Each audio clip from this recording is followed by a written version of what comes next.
Gates and doors were barred and all the windows fastened down. I spent the night in sleeplessness and rose at every sound, half in hopeless sorrow and half in fear the day would find the soldiers breaking through to drag us all away. And just before the sunrise, I heard something at the wall. The gate began to rattle and a voice began to call.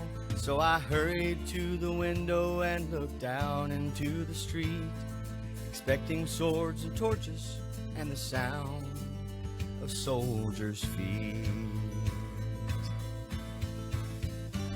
But there was no one there but Mary, so I went down to let her in. John stood there beside me as she told me where she'd been. She said they moved him in the night and none of us knows where. The stone's been rolled away and now his body isn't there. So we all ran toward the gourd and John ran on ahead. We found the stone and the empty tomb just the way that Mary said.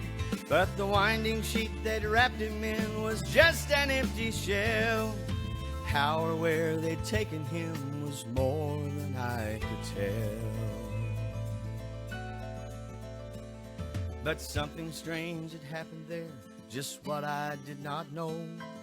John believed a miracle, but I just turned to go.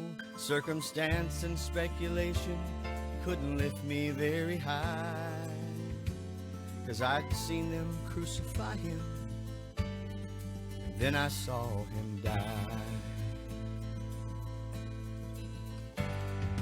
Back inside the house again, the guilt and anguish came.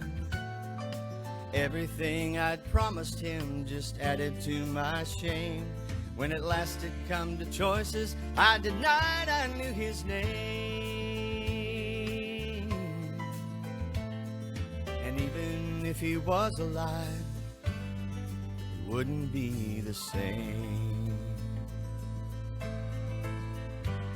But suddenly the air was filled with a strange and sweet perfume.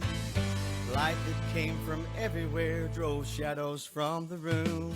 And Jesus stood before me with his arms held open wide. I fell down on my knees and I just clung to him and cried. Then he raised me to my feet, and as I looked into his eyes, love was shining out from him like sunshine from the skies. Guilt and my confusion disappeared in sweet release, and every fear I ever had just melted into peace.